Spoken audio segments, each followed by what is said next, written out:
on my mind.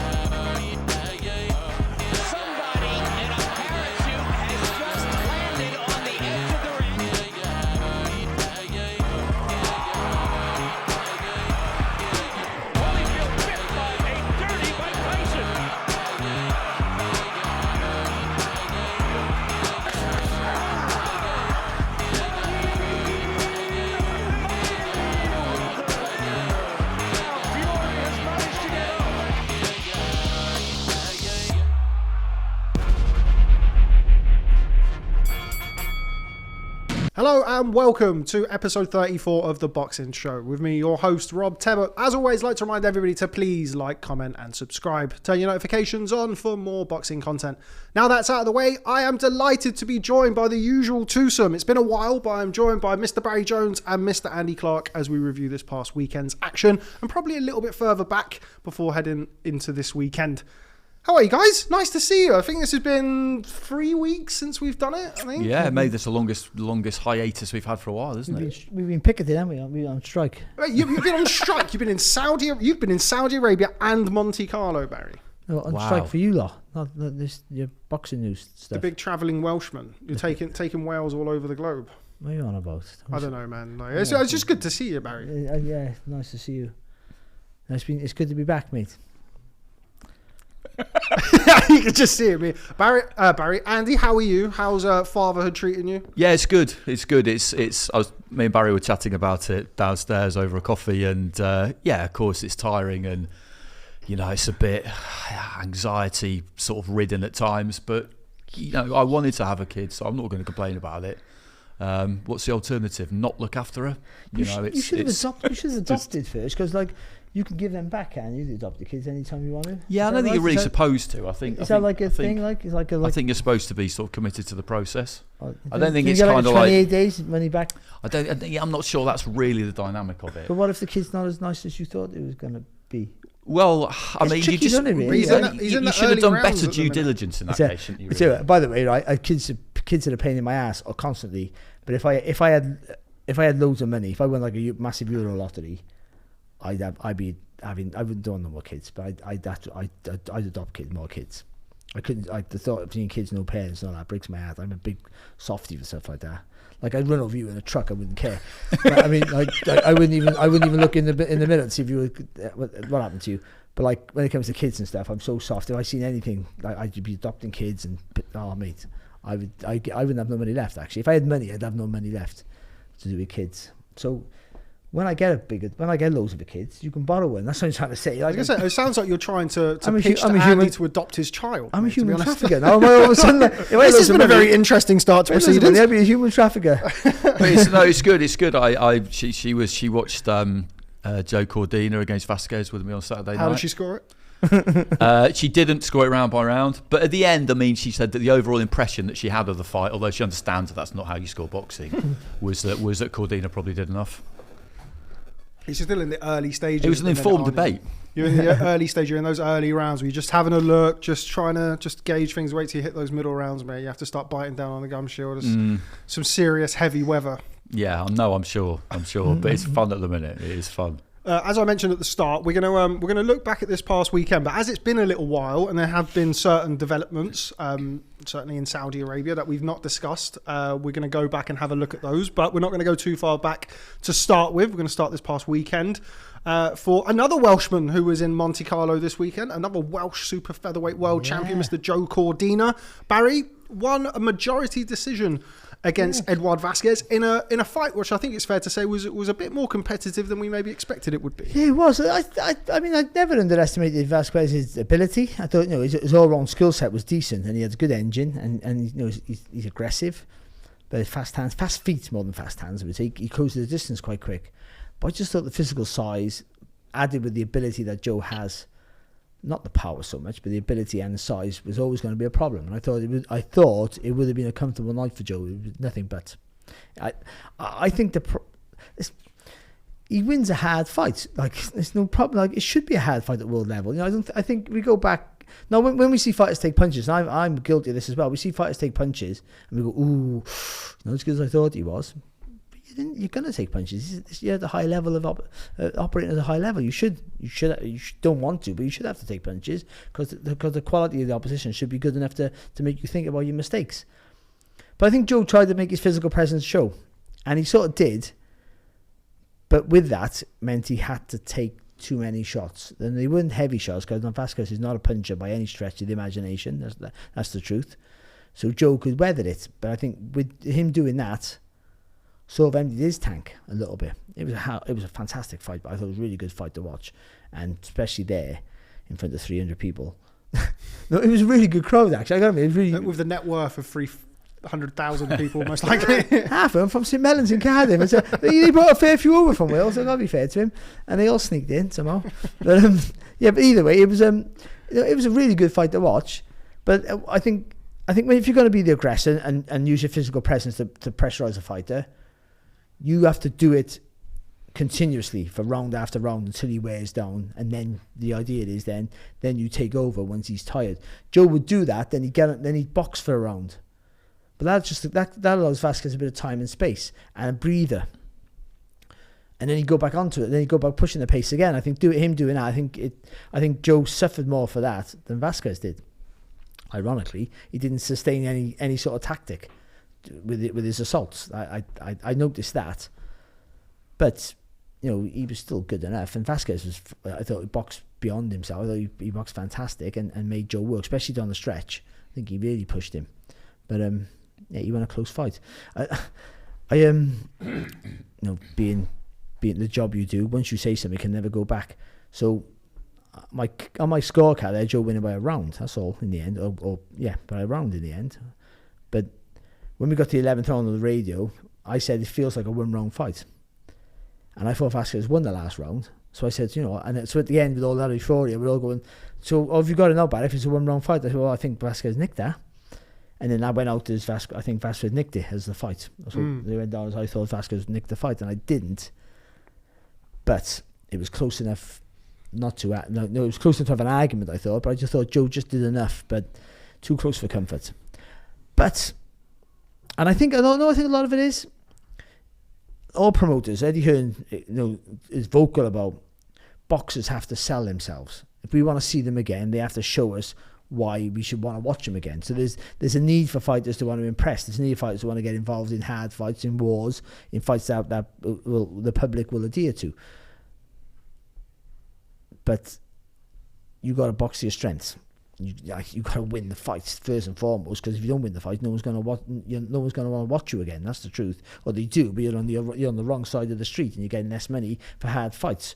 So you got to keep winning. Joe didn't box to his strengths, I don't think, on Saturday night. He still did. It was still a great fight to watch. That's two really good fights he's been. He's been in a good fight, a fantastic fight, fight of the year contender, and a showreel knockout in 3 fights. So if that's not a sellable fight, I don't know what is, by the way.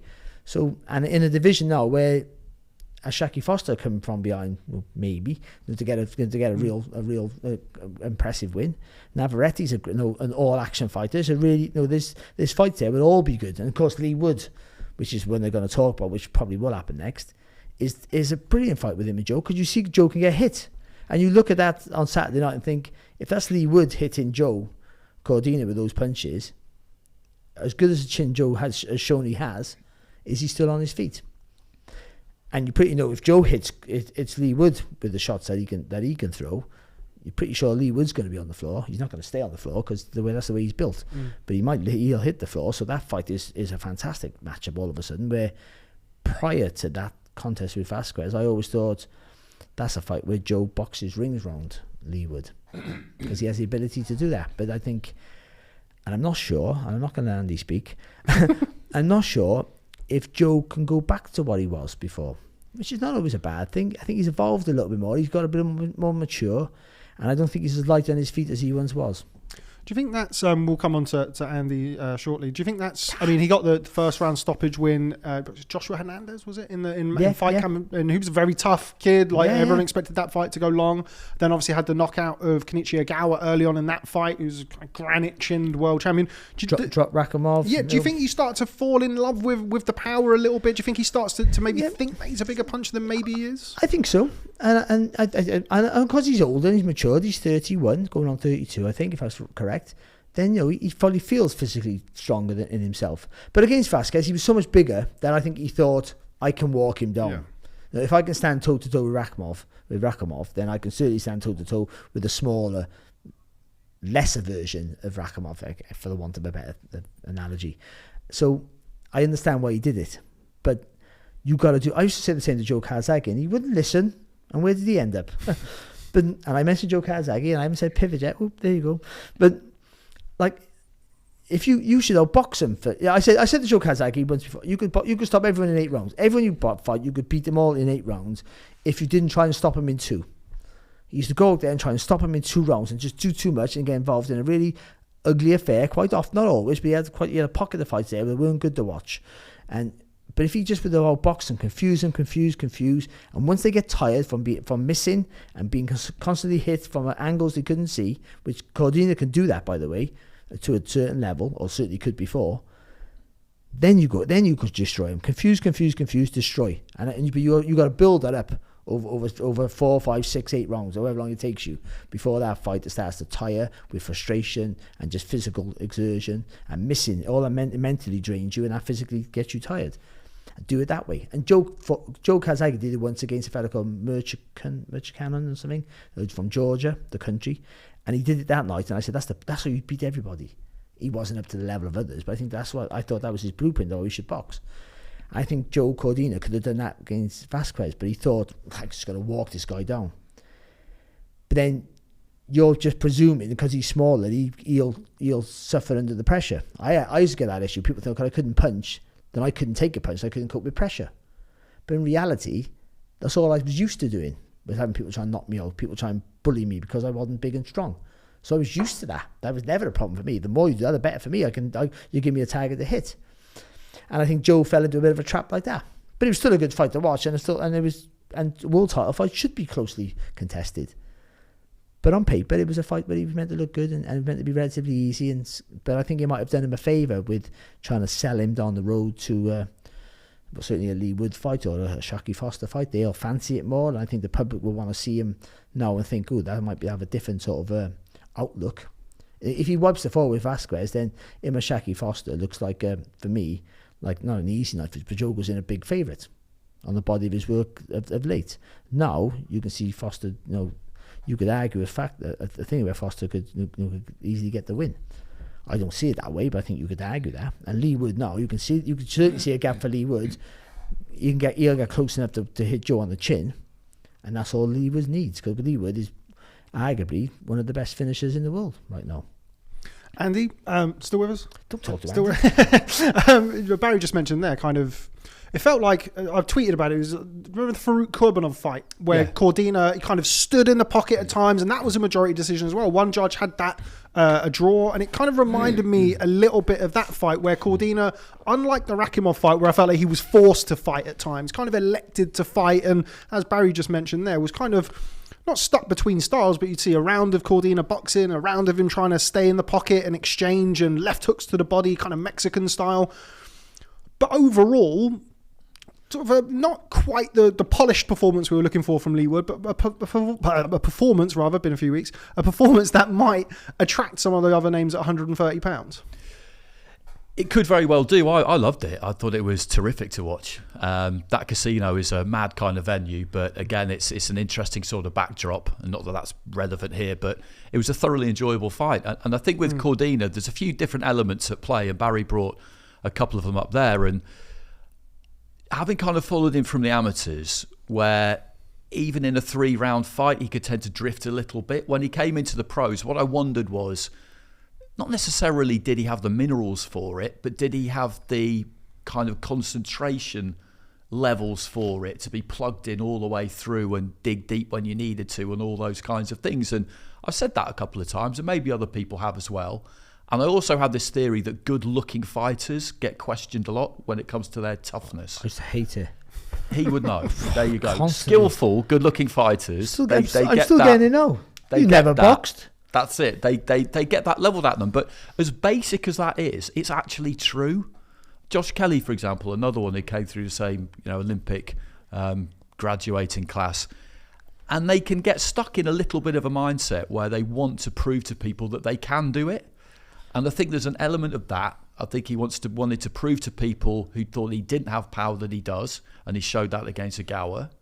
And maybe people who thought that he couldn't tough it out, or was still questioning, can he? Because you never know until you know. And he showed against Rakhimov that he absolutely can. And he just enjoyed it and just thought, you know what, this is a bit of me. I can do this. And people loved it. And then it's quite easy to get seduced by that. It is important, I think, that he's still obviously able to do it another way, because Tony Sims, I saw an interview with Tony after the fight where he said, well, the plan was that we would keep this long. He didn't do that. And in the end, he won a hard fight. If he has still got the ability to keep it long and box on the outside when he needs to, what a fighter we've got now. I mean, what a fighter we've got, because the way he went about it against Vazquez, I did kind of love it, to be honest with you. Maybe it wasn't the wisest approach, and I do agree with what Barry said about just being a little bit more patient, not quite so gung-ho at the start, because that's how a lot of stoppages come. Sometimes people get taken out early, but it's quite unusual, because really to knock somebody out early in a fight, you have to hit them with something they don't see and they're not braced for. And Vazquez saw it. He saw it coming and he was braced for it. But if you torture them bit by bit, down the stretch, you can take them to a place where they're ready to go. And I love watching that too. So, yeah, I came away from that fight just thinking, wow, like Cordina is, now he's a really good fighter to watch. He's always had a lot of skill. That skill doesn't just disappear. So I'm assuming that he can still do that. He can do it the other way if he has to. Whether you could do that against someone like Navarrete, whether it'd be possible, whether they'd let you or not, who knows? Maybe you could do it in spells, but at some point you're going to be drawn into an all-out scrap. But the key point is that he knows he can do that. So I'm looking forward to the next chapter for him with enormous interest. I really am. You love it, don't you? You love it when a fighter decides to do it the other way. Yeah, I do. Yeah. Absolutely. And you can tell that from Vazquez. Vazquez had said in the build-up. And look, Vazquez is a good fighter. We'll kind of come on to him. I'd like to see him kind of go back down to 126 and start competing for titles there. But you could tell in the week where he was saying, come meet me in the middle of the ring, Cordina, despite being kind of the Welsh wizard with all the skills in the book, thinking, okay, well, if you want to, then that's what I mean. I think sometimes people do have that bit of a chip on their shoulder if they are skillful, which he is. He's got the Olympic pedigree. He's a good-looking kid. All of that. People might laugh at that, but I do think it's a thing. You get questioned more. You get this tough as old boots Mexican basically saying to you, you haven't got the balls to stand with me. And you're thinking to yourself, oh, really? And it turns out he does, which is great. It's great for us. It might not always be great for him, but, this is prize fighting and it's the entertainment business. My worry for Joe is, not worry for him, because he's still winning fights this way, so it's fine, is that if you're training slightly different now, because you do feel stronger and you do feel that my power's better now, and I need to train where I can be more dynamic with that, which is understandable. But the less you don't train on, if you don't use it, you lose it. All that stupid little saying, but it's sort of true. You sometimes can't go back to how you used to fight it anymore. I mean, every now and again, he threw some brilliant combinations, Cordina, and some lovely uppercuts. And so I think around the fourth round, he really hurt Vazquez. Just couldn't quite get the finish. And I thought it was going to be an early night from that point. But when he got his balls with his feet, only a little bit, not too high, but when he got some rhythm to his work, the punches flow. And they flow, and it's not just a single shot. He threw some lovely little lean back and then throw the right hand. Cordina did. It was lovely, but with a little bit of more rhythm to that. That's the right hand, and then he's following up there with 3-4 more punches and moving off. Because you talk about people like Navarrete, he can't run from Navarrete. You can't dance around, but you're going to need that semicircle arc, your feet got to be fast for Navarrete because you've got to make him miss because he throws lots of shots. You got long arms and he's awkward, so you got to be able to spin around the target really quickly with Navarrete. And Joe can do that, but if he's not doing it in the gym, you won't do it in a fight. So against Shaki Foster, he could potentially fight a bit like this, a little bit at certain stages, and try and be a bit strong and try and walk him down a little bit, but still be aware that he got to throw his jab. Yeah, I think in at this stage he's at now, I think that like Tony Sims is really important because he said after the fight that wasn't what we prepared for, to do it like that. That wasn't what we did in the gym. So he'll have a bit of time out now, and maybe when he comes back in, maybe Tony will sit down with him and just say, listen, like, I understand what you did in that fight in Monaco. I get it, and you won, and that's great, but that wasn't the plan. And it was too close. If we're going to fight Navarrete or a Shaki Foster, when we come up with a plan, we've got to try as best we can to stick to it. It's not always possible because all sorts of things can happen, and you need a plan A, B, C, D, whatever. But if we come up with a plan, we've come up with a plan for a reason. So let's try that first, because he obviously didn't, did he? Which was great for us, but as I say, it could have been bad for him because it was close. You need a plan. But your plan, and like plan A, B, C, and D, and I do understand all that, but ultimately you need a plan, but your plan's going to be so fluid. I mean, you can't bank on your plan because, again, like you said, things very, very turn out the way. Fighters very, very react the way you think they're going to, your opponents. So if you're setting a plan and you don't have that boxing brain to adapt in real time, then you're stuck. Yeah, and I think he does. And Yeah. I think he does. When I say A, B, C, D, I mean what you mean. I mean, it's just that ability to adapt on the fly. But if you've kind of prepared to do it one way because you think that'll work, try that first. I don't think he used his brain Saturday night, though, Joe. I think he just thought, listen, that's what I'm going to do. Use his physical attributes. He didn't really engage his brain too much. He thought, this is what I'm going to do it. And then got stuck in a rut. I'm criticised. I'm not invested in Joe, but he is from my city, and I do know some of his family, so I tend to be. I'm not Walk biased. his dog and I walk his dog and all that. You know what I mean? I watch his kids through the window. He doesn't know all these things, but either way, right? No, but listen. No, but so I don't know him that well, but I was speaking to his dad. I was saying to his dad on the night. I said, I barely know your son. That's the truth of it. Like I know his dad's cousin really well. I said, but because of that, and because they've been talking about him since he was a kid. Well, watch out for this kid. Like watch out for my cousin's son and all the rest of it. I've always had a little bit of an ear for him. So we gave him his first interview on TV in Box Nation when he came in. He just won August of 2015. He just won the gold in the European Championships. And we had him on our sofa, and I had to pay for the meal and never got the money back off Box Nation. Mr. Warren, if you've got, thanks for the work, by the way. where were you going with this story?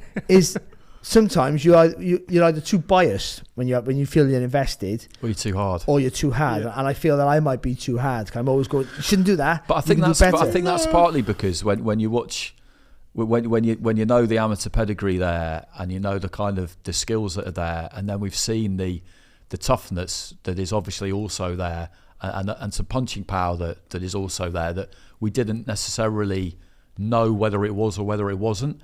When you package all of that up, you look at him, I certainly do, and just think, wow, like he could be I mean, he's already a world champion, which is tremendous, but you think, he could be really, really good. And it's like we always do on here. You kind of, with respect to Edward Vazquez, you're not thinking about Joe Cordina. You're not judging him on an Edward Vazquez fight in a fight where everybody felt like it was going to be pretty one-sided. It obviously wasn't on the night. You're thinking about Navarrete. You're thinking about the other big fights in there. And what you've said there, Andy, you kind of, okay, well, can he?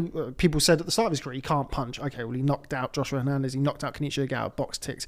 He can't take a punch, or he's never had to bite down. The Rakhimov fight. Box ticks. Now, as you've said there, we've created, not created because we've seen it. We've got this idea now of this really kind of a bit of a complete fighter. He's sort of the complete package. He doesn't have any obvious weaknesses, does he, Cordina? No, he doesn't. And you're looking at that and thinking, okay, well, Edward Vazquez.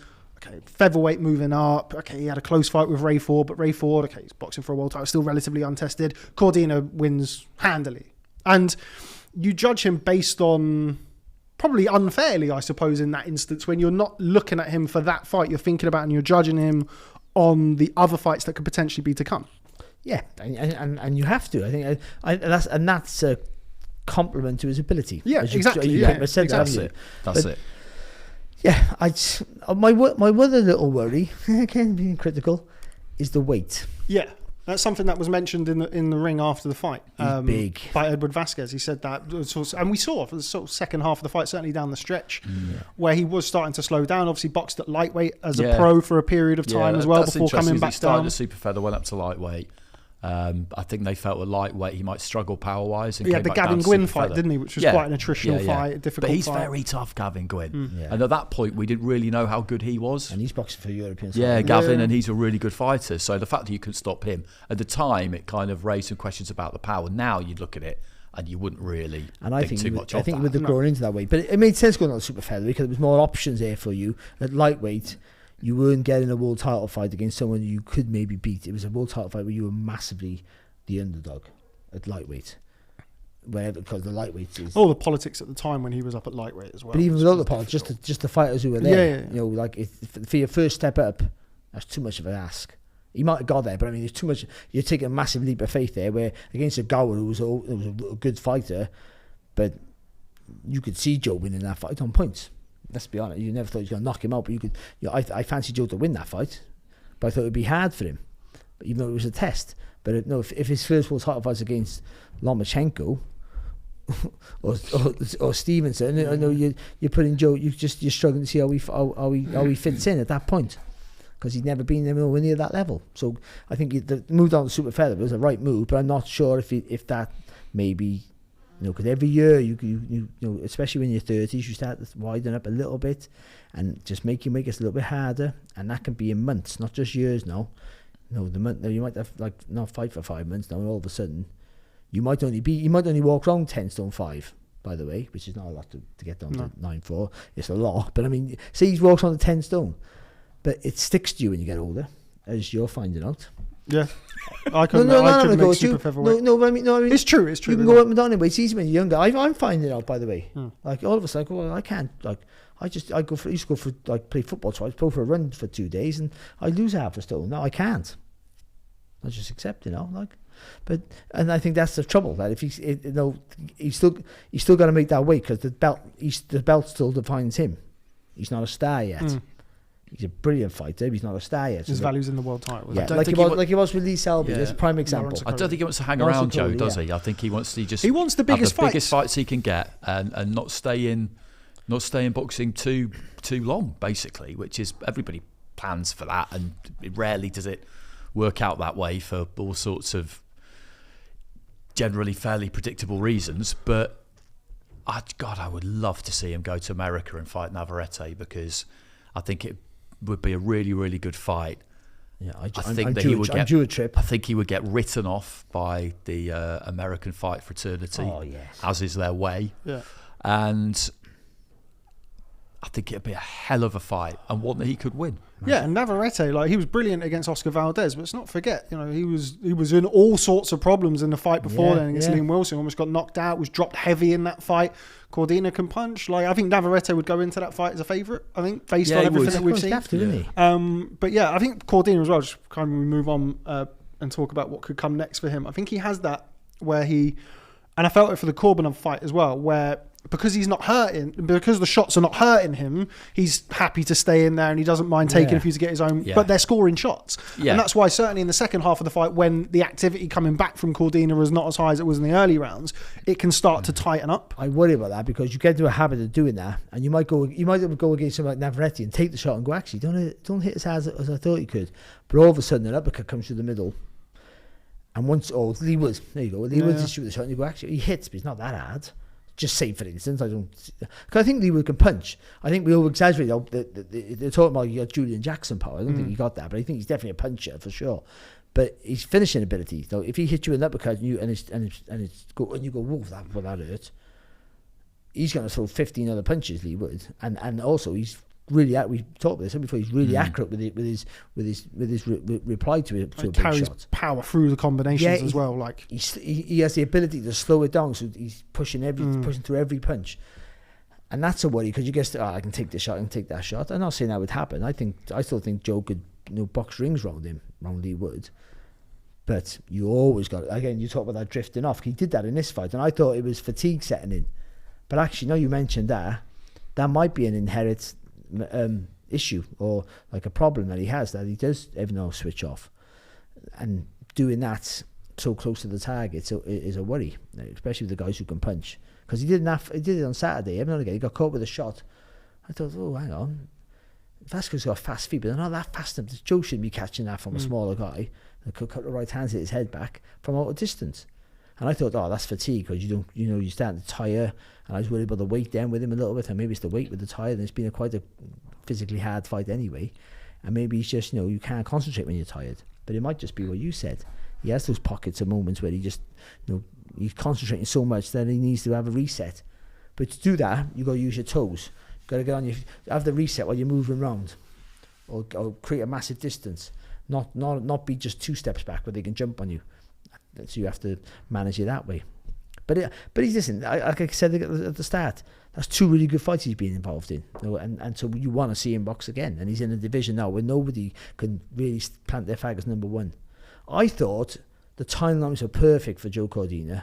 I thought he's going to get a bit of luck here now. He's going to beat Vazquez quite comfortably. Stoppage or points, I thought, late. But I thought he'd go late. But I thought either way, it's a risk-free fight where he doesn't really have to do too much. You don't have to exert himself, just box.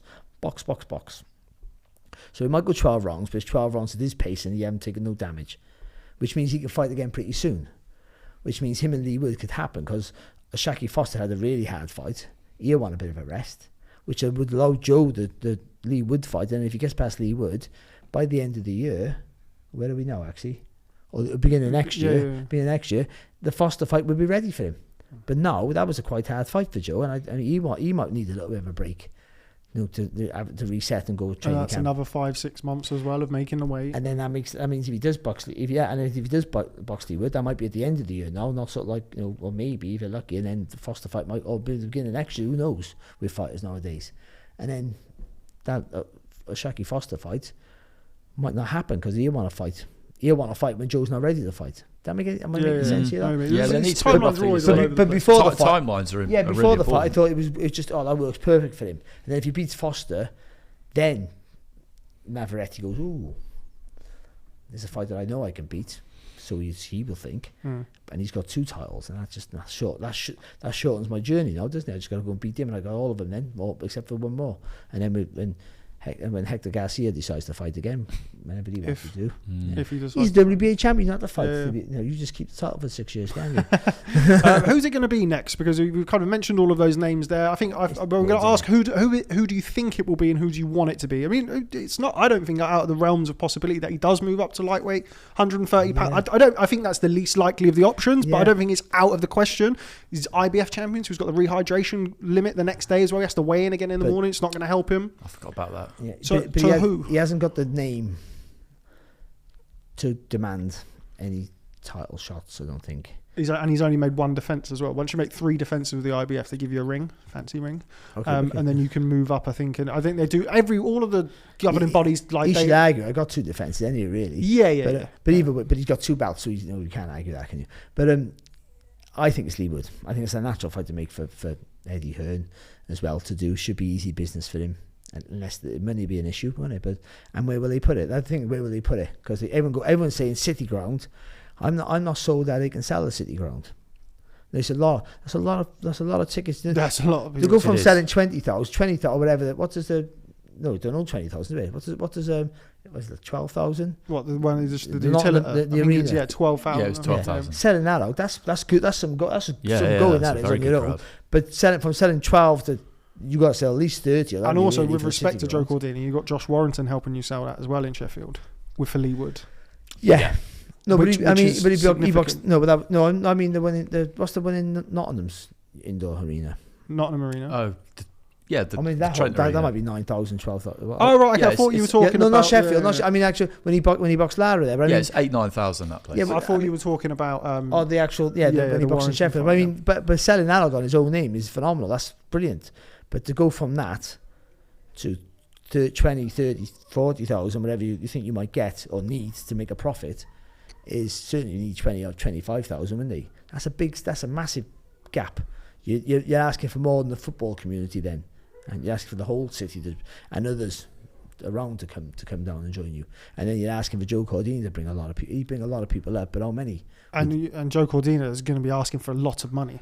As he said to Eddie, I think in the build-up to it, we did an interview with Andy P. Shout out Andy P. Where he said to him about Lee Wood talking about Navarrete. He's like, no, I'll be fighting Navarrete. I want Navarrete. You kind of see the fire in his eyes there. And they talk about Lee Wood. And he's like, Eddie needs to get his checkbook out. If he wants me to go and box in Nottingham, I'm the champion, and go and box Lee Wood in his home city, in his home football stadium and all of that stuff, he's going to have to pay a lot of money for it. And Lee Wood, I'm quite sure, is not going to be fair, you probably get away with paying him slightly less if he's getting the City Ground fight. We know our promoters like to do it, don't we? Oh, well, you're getting the one that you want, you have to take less money. He won one less, though. He said he's going to go, Lee was going to go, I won whatever I got for the last fight. Oh, more? Minimum. Yeah. You know what I mean? So I guess. But you go, you're moving up, you haven't got a title, and when it's in your city, it's in your ground, he's going to go, but I'm selling the fight. Because ultimately, he's a bigger ticket seller, isn't he? That's the fact. But, but Cordina will take a crowd. I'm sure that. There'll be a few thousand going up, but how many, I don't know. But I think that will be the next fight. I think they'll make it work somehow. And it might be indoors. Is that the one you want? I think I'd like to see that. I'd like to see Joe unify it all, but I mean, for a watchable fight, that's not a bad fight to watch, is it? I think they both are great to watch. And Lee Wood's great to watch for his flaws, if anything else. His flaws and his finishing ability. The two Fs. He isn't. That's what he's good for. He looks vulnerable. Yeah. Quite so often. But that's brilliant, isn't it? I mean, you think about, that bravery coupled with vulnerability. It's just the dream ticket. He's this generation's Andy Lee. It's the dream ticket. Andy Lee's probably was a better boxer, but I mean, he's this generation's Andy Lee, maybe, I guess, for us lot. Because, when you think he's done, he finds the punch. I agree, Andy Lee was probably a more concussive puncher, but I mean, he finishes brilliantly. So, yeah, you can never write him off, as we've seen time and time again. Well, certainly, and recently. What a win that was against Josh Warrington. All of a sudden, he's getting his ears boxed off, and all of a sudden, he's like, within 7 punches, he's retained his title. And he's always that danger with him. The Michael Conlan thing, especially, that was Michael Conlan to this day. Must be thinking, how did I lose that? Oh yeah. How did I lose that? Oh, what went on? Like what happened? Like it's just Lee Wood happened. He's the most reactive fighter we have in this country today. Where bad meaning that when he's hurt, when he's hit, he reacts in the way that will always give him a good result or give him a chance to a good result. Ultimately, that will be his undoing in the end. Ironically, he'll get put to sleep at some point if he keeps going on in his career. In the end, I hope he doesn't. I hope he finishes at the right time. But in the end, that'll be how he gets knocked out. It'll be he's been hurt. He'll go for it. He'll see the chance and he'll commit himself. And all those times it's worked for you. It'll be the time it won't work for you. But he'll go down a shield and it'll be a great way, and it'll still be a great fight. And him and Joe Cordina is just a fantastic matchup because Joe can box rings around him, but as we know, he won't want to box ring around him. He'll want to plant his flag in the middle and show that he's the boss in every way you want to fight it. I can do it this way. And Lee Wood would go, yes, please. That's just what I want. They'll both look at that fight, won't they? Lee Wood would have looked this past weekend and think, if I hit him with the same shots that Vazquez hit him, and then Cordina will watch this, if I hit you with the same shots that Mauricio Lara hit you with, or Josh Warrington hit you with, you're going to sleep as well. Same question over to you, Andy. Who do you want and who do you think we'll get? Yeah, same answer.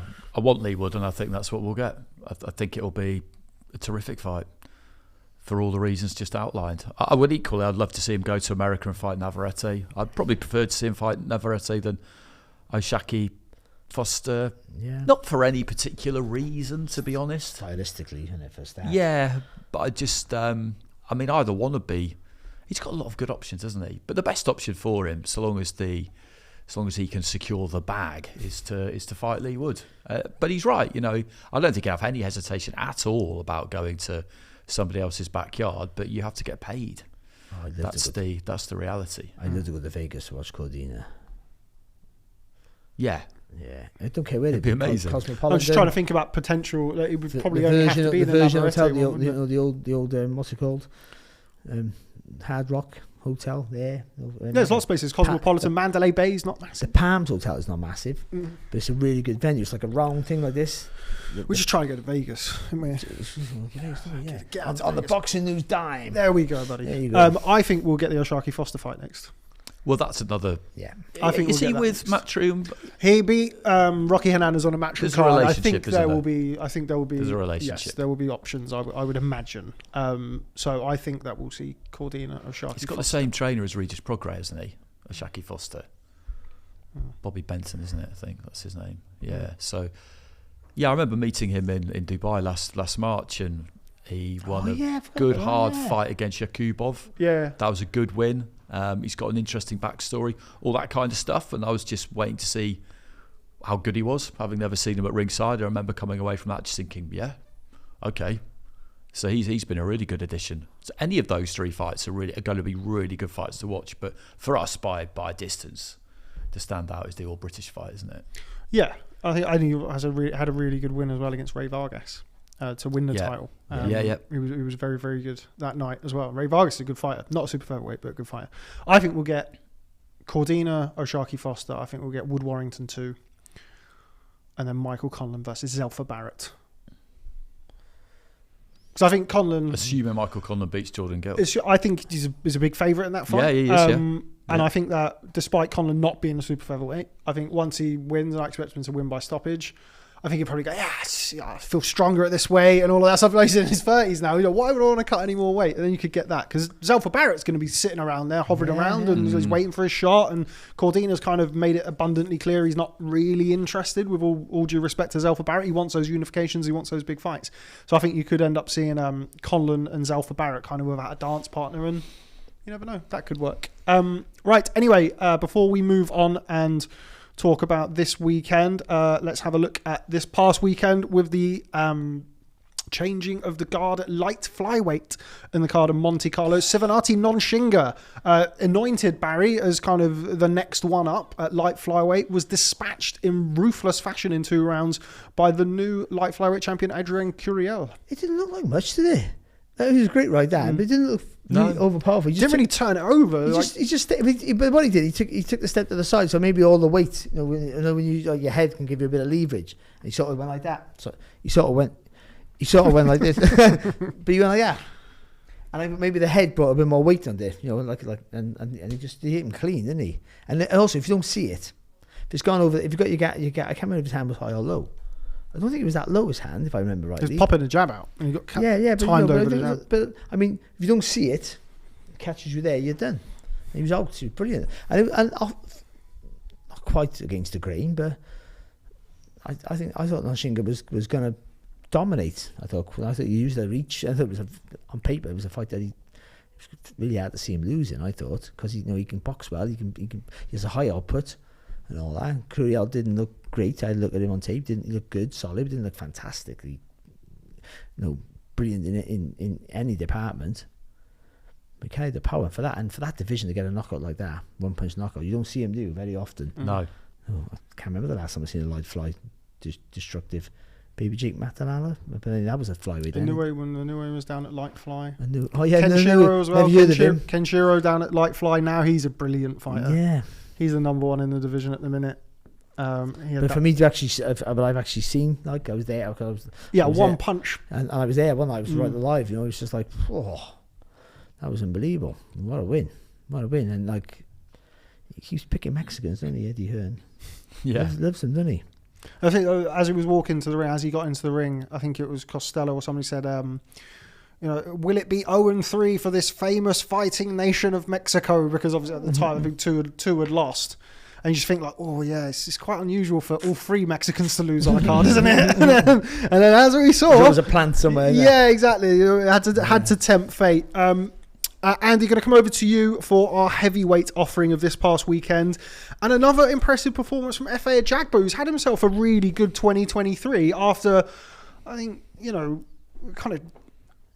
all kind of cooled off on him a little bit after the Frank Sanchez fight. Wasn't great against Stephen Shaw earlier on this year, but his last 2 fights in particular have been very, very impressive, I thought. They have, and it's good to see. I've enjoyed the rehabilitation because I was ringside for that fight against Sanchez, and it was just like watching a man being kind of robbed of his mojo as the fight progressed. He couldn't do a thing with Sanchez, and you could see how kind of demoralising it was, and how when you're a big puncher, and in the heavyweight division particularly, how kind of emasculating it was a bit, really, because a lot of it's tied up in, obviously boxing, there's an enormous amount of pride, but for any elite level athlete, there's a lot of ego as well, but particularly for heavyweights, because you have to be a puncher.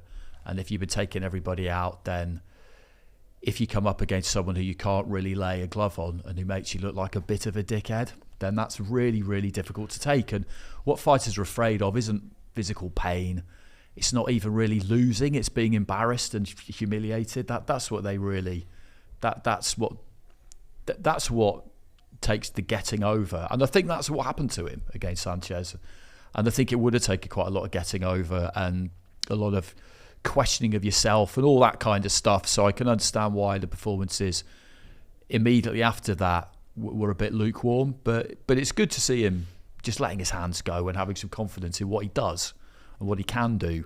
What level he can take that to, we'll have to wait and see. But yeah, I've enjoyed the rehabilitation of Ajagba because he's good to watch.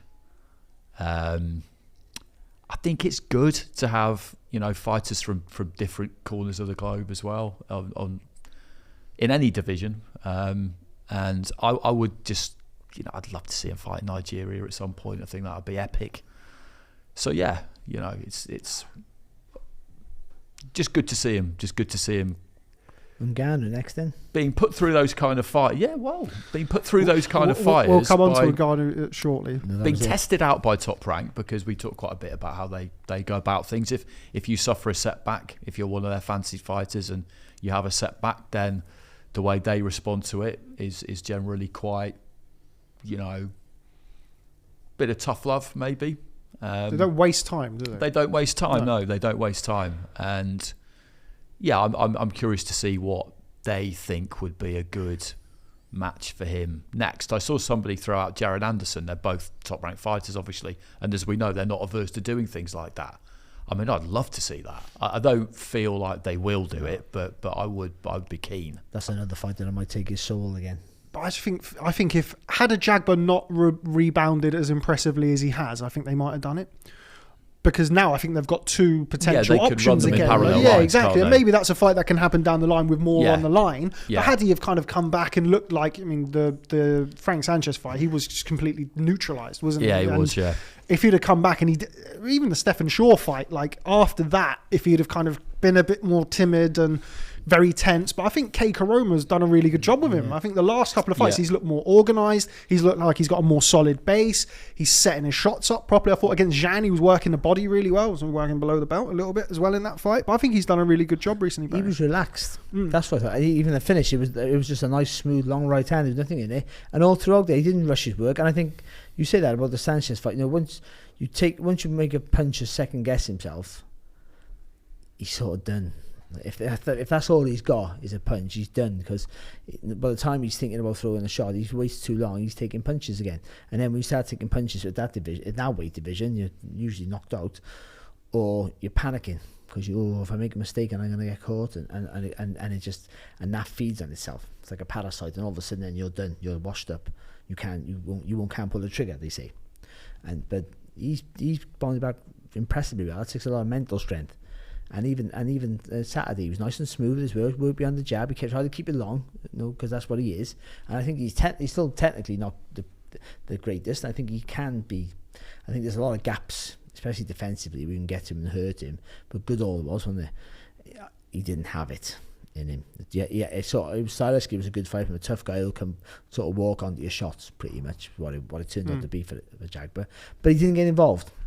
I thought he was nice. I thought he was really, really not clever, but calm and patient, but got the work finished early, and that's always an impressive trait when they don't panic, don't rush their work, nice and smooth, believe that once I get you clean, I'm going to get you. And the referee was right to step in, because he didn't and Goodall didn't complain, because once he got caught with the shot, he was like. You could see his eyes going. Whoo. He was hurt around before as well, wasn't he? I think they've done a really good job with him. I think they've done a really good job with him. Well, you mentioned the mental side there, and I think the trainer's got a big role to play in that, because after that Sanchez experience, if you're the fighter, you're going to come away from that probably thinking to yourself, okay, or obsessing about the idea that I need to be able to cope with that style. And if you're the trainer, you kind of need to be able to say to him, never mind him. There's kind of only one of him. If we run into him again, we'll deal with that then. But now, let's just remember what you're good at and just go back to doing that, because it's brought you a long way. We can make it better, but have some confidence in who you are, because, as Barry said, if you lose that, then you're finished. That's what Keiko Roma said afterwards. He said the first fight that we worked together, the Stephen Shaw fight, I think it was the first fight. I don't think he was involved with the Frank Sanchez fight. He said the Stephen Shaw fight, he had no confidence, and you could tell in the fight he was very timid. And Joe Goodall knocked out Stephen Shaw. I mean, no triangle theories don't work, but still. And now you can start seeing him believing in himself. Well organised has been the kind of thing that I've thought for the last couple of fights. Fought against Zhang in a fight where a lot of people expected Zhang to win that fight. Thought he was very good, and it was the same again. He wasn't rushing through his work. He's picking his shots nicely, and there seemed to be a lot more kind of layers to his work. He's still, he's not the most nuanced fighter in the world, obviously, but I think they've done a good job with him. Who next for him, Barry? There was talk of a certain Big Bang Zhang who was in attendance at the weekend. I'm not so sure. I mean, the thing is, where does he go? Because you're looking at fights. I don't think the Zhang's a winnable fight for him at any stretch of the imagination. I don't. It'd be good to watch while it lasts, but he's too squared up. He's too square and too rigid for Zhang. He has the power, but Zhang can take a good shot, and he can hit really hard, and he's more flexible. He has good lateral movement, as he showed against Joyce. Okay, against Joyce, so it can always be exaggerated, but I think he has good movement. He has good pedigree. He don't win an Olympic medal for nothing. So I think that's a hard night for him. I think everyone's banking on Zhang just getting old overnight. I think that's what you're thinking, but I don't think that's a winnable fight for Ajagba. I don't, not at all. No, I think he gets blasted right out of there. Andy, what do you like next for FA? I mean, I'd happily see him in with any of the lads who won in Saudi. Makhmudov, Parker, Bakoli. Any of them. Yeah. I'd watch any of those. I don't think they're necessarily the easiest ones to make, potentially, although maybe they could be. He's in that kind of position where you're always wanting to fight somebody who's got something you want. So in his case, somebody who's above him in the rankings. But if you're above him, there's no particular reason why you would fight him. But I think there's a few of them kind of in the same situation. And Makhmudov and Bakoli are kind of in that situation, but they've got better rankings than him. I'm guessing, because I looked at their rankings the other week and they're solid. And Parker has too. Parker's got top 10, top 15, top 5, I think, with a couple. But that's the kind of mix he wants to be in. That cohort of fighters who, because there's the fight for Undisputed coming and potentially a rematch, and there's lots of people in the queue. What they're waiting for is for the belts to fragment, aren't they, basically? And to be in a position to pounce and fight for a vacant title, or fight the winner of whoever fights for a vacant title. Everybody's going to be Zhang's age, but that happens. The way it's going. But yeah, but he is at that stage, as you said, where he's the only step for him now is the next step up, but the next step up is too much of a step. That's where I feel. So where does he go? It's difficult. But there's exciting fights to make. What about, and I appreciate it's sort of seemingly, it's still relatively fresh, Frank Sanchez rematch? Frank Sanchez was buzzed really heavily in the first round against Scott Alexander on the Canelo Charlo undercard. It's not looked great since that, but I mean, as we know, it doesn't mean that he can't turn it up on the night. It's still a style that you would assume would give Ajagba big problems. Too soon for that? I think I'd probably avoid that if I was in the Ajagba business. Barry? Yeah. Sorry. Boring, isn't it? I would avoid it, to be fair, but Sanchez might need it. Where's he going? If you look at, so Sanchez, since that fight against Ajagba, has gone the distance with Christian Hammer, beat Carlos Negron, beat Daniel Martz, and beat Scott Alexander. So it's not like that win has really propelled him, but admittedly he's in a similar position with all of them, where he's looking up and the ultimate people people are looking at Frank Sanchez and going, why? No thanks. His career is one of the things what's wrong with boxing, because he's a good fighter who should be propelling up the rankings, but he won't get an opportunity because he's not a sellable fighter, and he's a horrible style. So no one's going to want to watch him, and no one's going to want to fight him.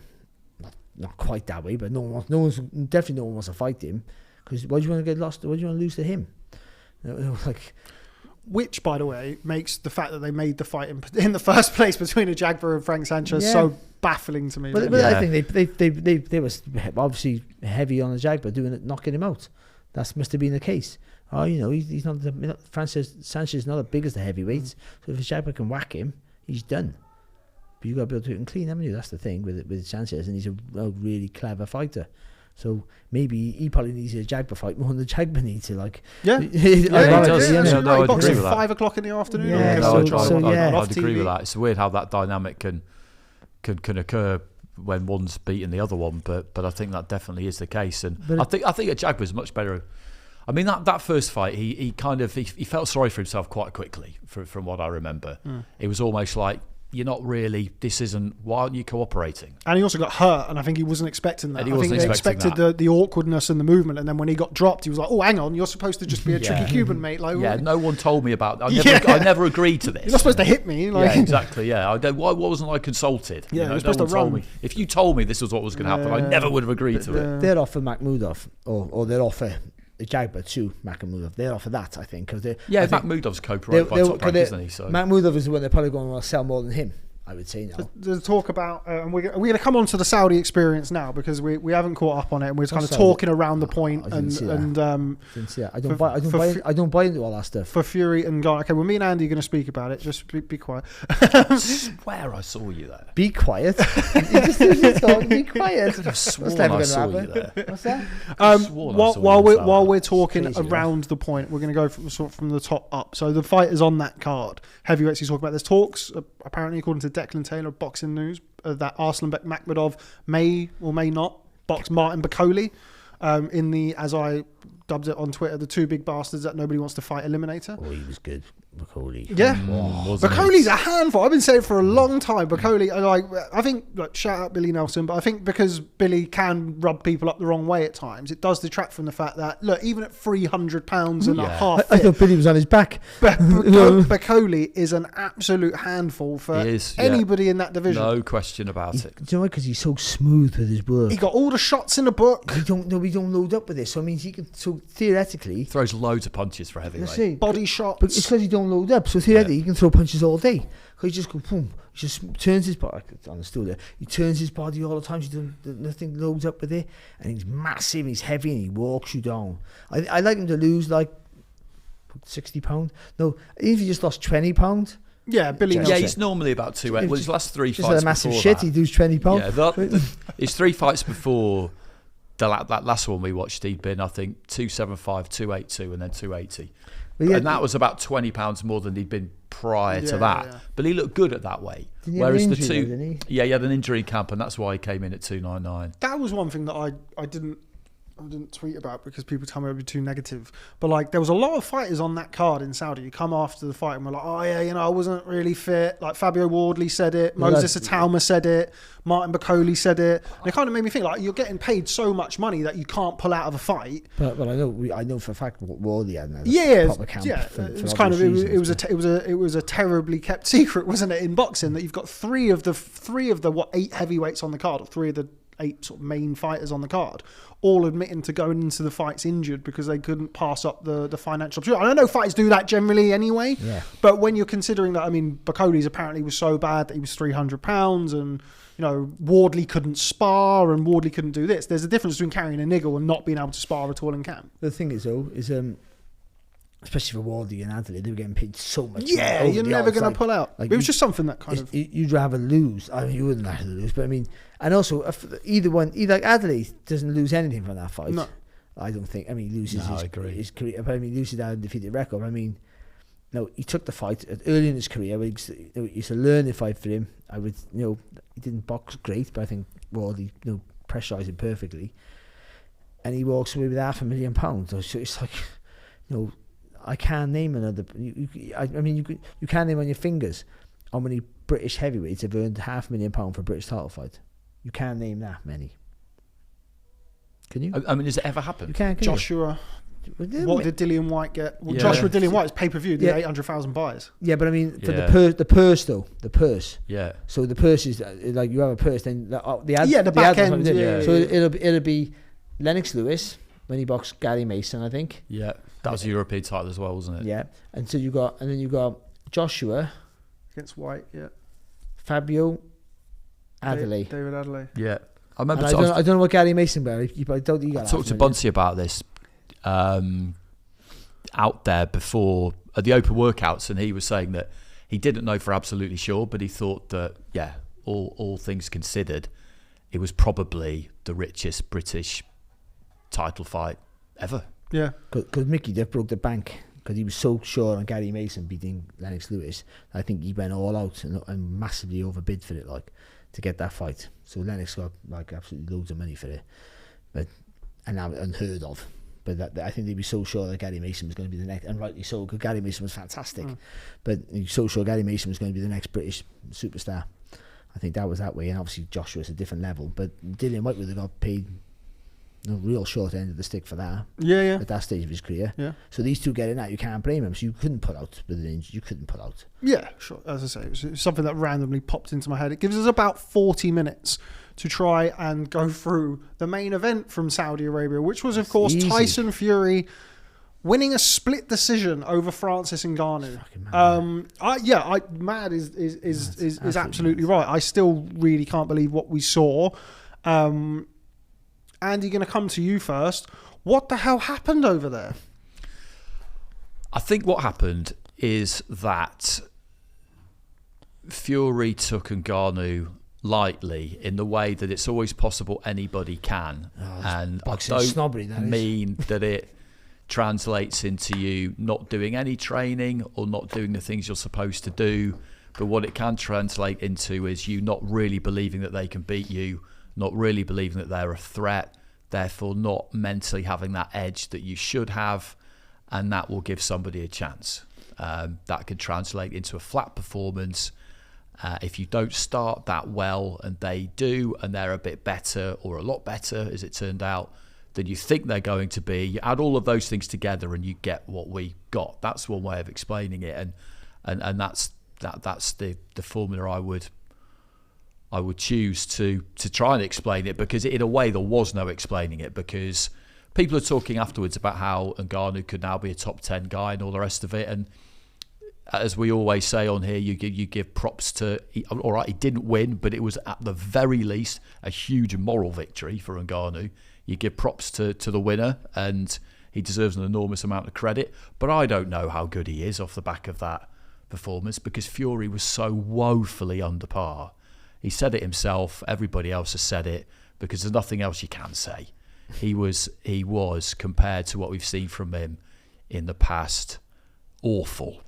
And he was so awful. He was awful. He was absolutely awful. And standing there and watching it was bizarre, because of the two, he was the one who looked a little bit panicky at times.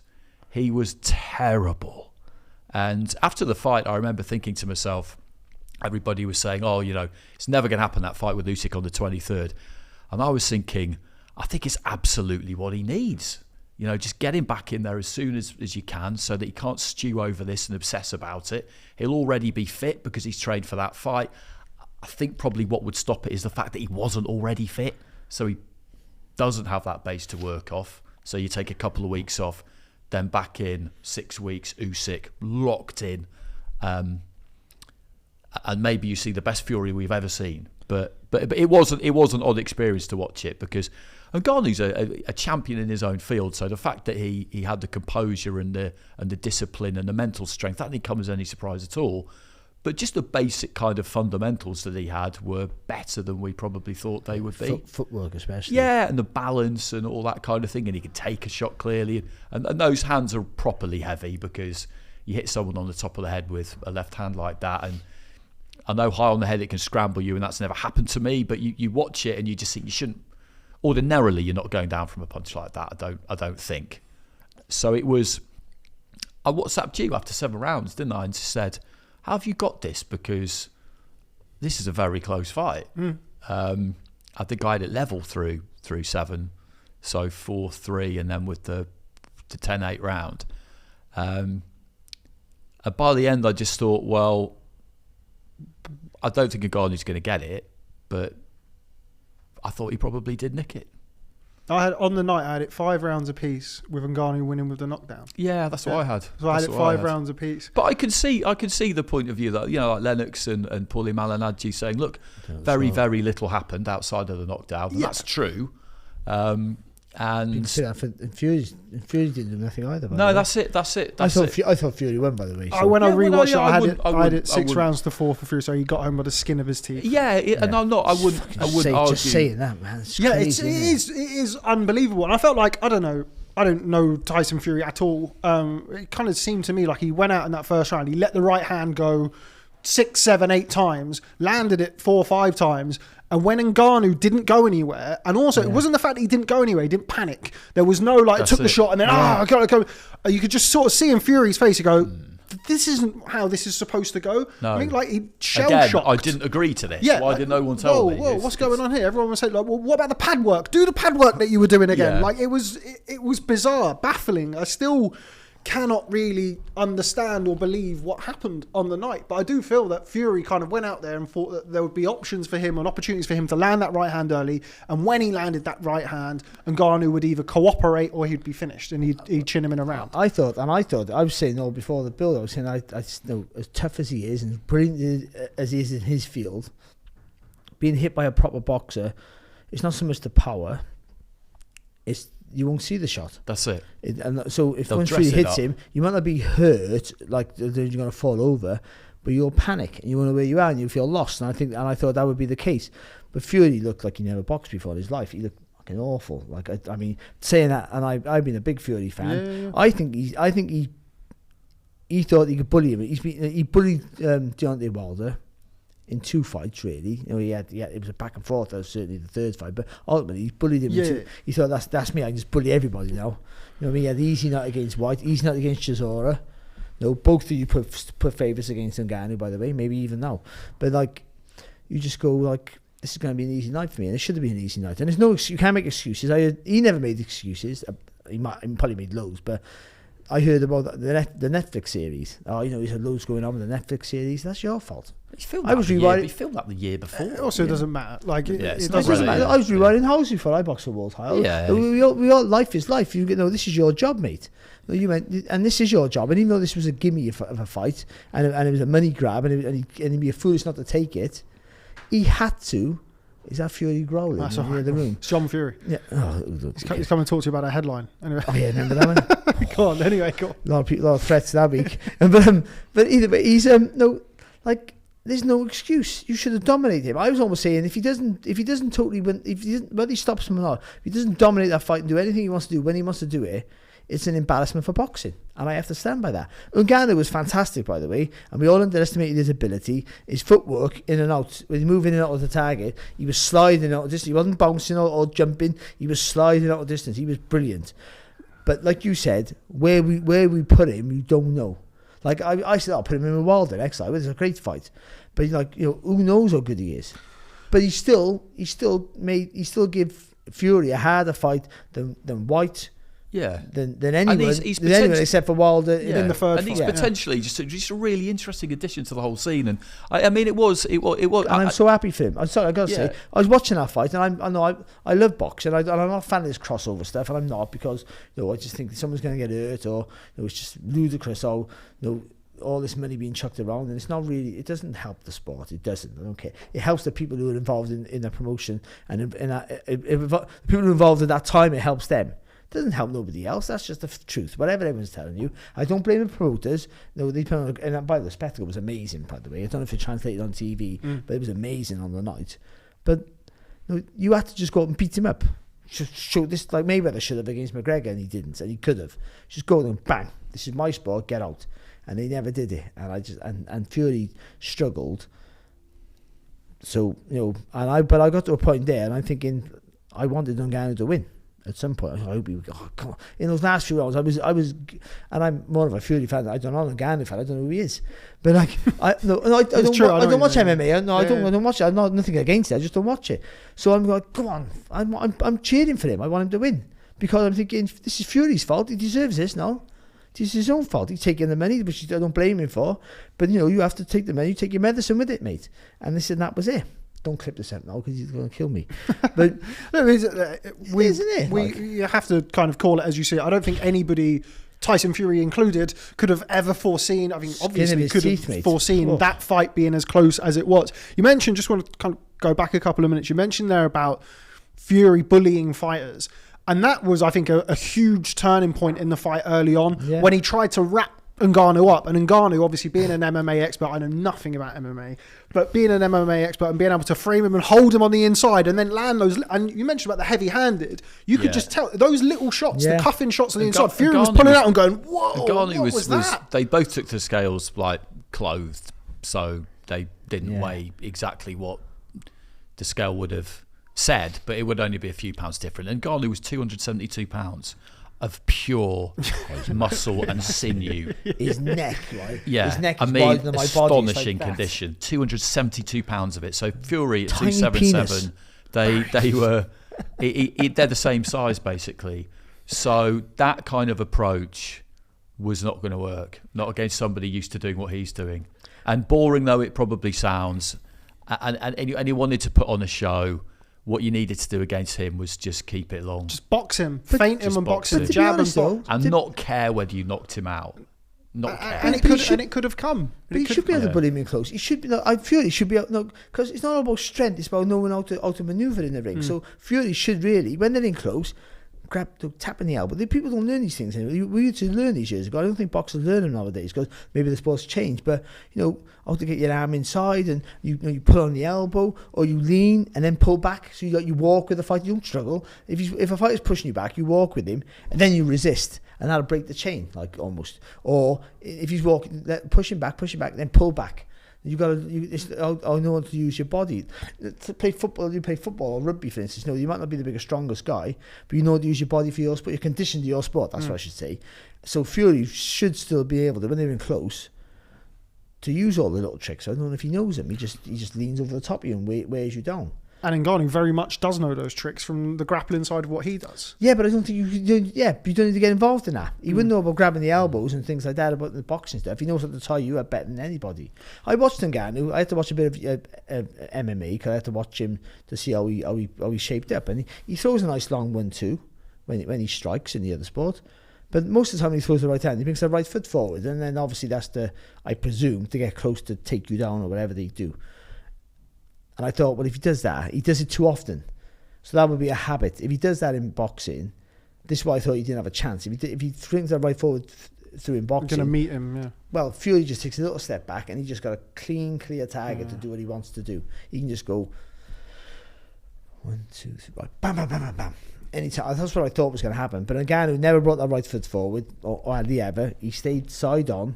Kept his hands high, he got really long arms as well, so he could meet Fury with the jab. He stepped in with the jab, he moved his feet back in little increments like this, and then slid forward. He was like much better than I thought. And you picked for me, just sitting there watching it, his ability to throw just nice, straight, loose right hand was just, I watched that and just thought, oh. He kept it simple, didn't he? Yeah, simple and really basic, simple. like all heavyweights should, by the way. By the way, heavyweights, learn the basics perfect and you're world class if you can punch. But he did also and take a punch. He went on the front foot. He went on the back foot. He was catching and countering in the middle rounds. He was southpaw for half of the fight. I really want to see him again. Same. I really want to see him again. Have imagined we'd have been talking about this in this way. And I know, like, if Fury, he'll be embarrassed about that, Tyson, because he'll know that he was flying the flag for boxing, and he turned in a very poor performance. I don't think he will be. But I think he will be. I think he will be. I think the ego. I know you think I say ego, so it's sort of like contradicting. The ego is ego. I think his ego is so. I'm not slagging him off here, but his ego is so big now. They just go. I've got all the money I made. I think certainly surface. And I'm the still, surface and I'm would still be here. that. And I'm still here. None of them. I'm still here, and I'm still the champion. I think that's of the the bravado we'll get. Yeah, but I think the serious fighting man in him will be a little bit hurt by that performance. Again, saying this, he needs to almost. He can't erase it, but he needs to beat Usyk to kind of consign it to being a footnote. But if he gets beaten by Usyk, people will remember that fight against Ngannou. If he beats Usyk, people will remember it, but more in the way of, oh yeah, do you remember that crossover fight that Fury was had? He nearly lost that, you know. It all depends. But then a few months later, he outclassed Alexander Usyk, if indeed, Could he do that? Who knows? And if he loses to Alexander Usyk, he'll be like, oh yeah, and he lost to Ngannou beforehand. But if he beats Usyk, he'll be like, yeah, he had a close fight, but he beat Ngannou. People like to rewrite history depending on how it ends up, don't they? And it's important what Ngannou does next as well, who he fights next. Big names only. I see people talking about him like, oh yeah, he should fight like, I don't know, like...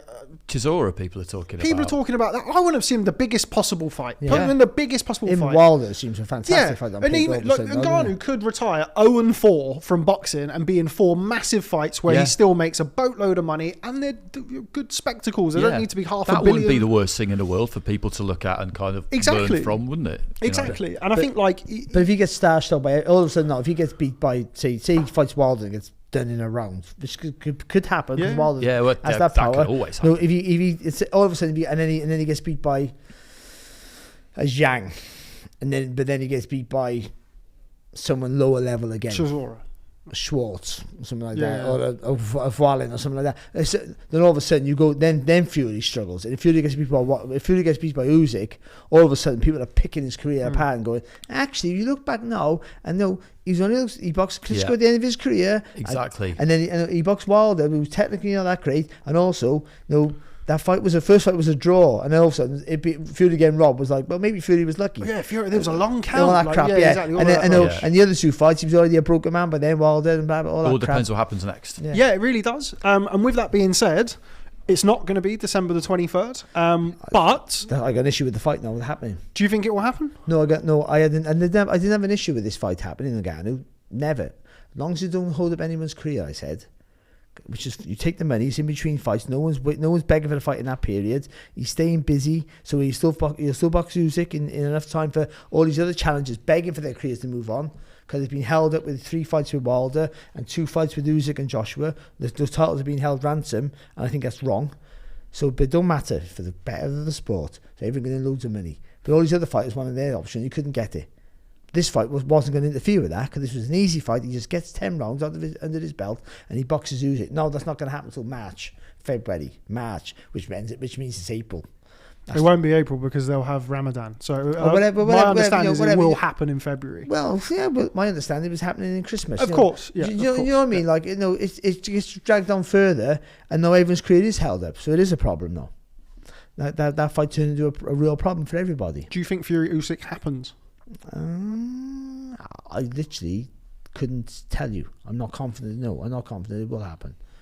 It seems destined not to happen. Let's be honest. There's been so many things, but promise. We're given too much information. Everyone just shut up. Everybody. And if it happens, we want to see it happen. We want to see the best fight the best, and then we have a number one, even if it's only for a week. Before all titles go boomf. At least we had it for once. This is a generational fight. Just say I'm the best of my generation. And this would be it. But by the time it's going to happen, has Fury gone over the hill? So there's a question for that, isn't it? I don't know. And the Usyk fight now seems a much closer fight than it did, because Fury had no ideas, by the way, the other week against Ngannou. That was the worrying part. Forget about he's surprised that we could take a shot, and maybe he thought it was going to be easy. No, he wasn't prepared. Technically and tactically, he was rubbish. Forget about physically and tiredness.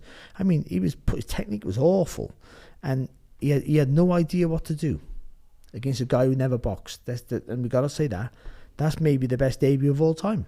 Yeah, I mean, how could it not be? Yeah, I mean, how could it not be? Andy, same question to you. Do you think we see Fury Usyk? I'm choosing to believe that we do see it, because you thought Eubank was going to be world champion 2 years ago. Didn't say which year. Look, you're only as good as your last fight, Barry. You're only as good as your last fight. Chris Eubank is riding the crest of a wave. I'm choosing to believe that we will see it, because the reason, if we don't see it, then Fury will get blamed for it. He's already been blamed for it not happening by now, whether rightly or wrongly, and the backlash against him, if he doesn't do it, if it doesn't happen, will be huge. And I think he does care about that. And also he won't get paid. And who wouldn't care about that? Because it's an enormous amount of money. So I think we do see it. And I still think that he will be 100% confident that he's going to win. Yeah, because that's him.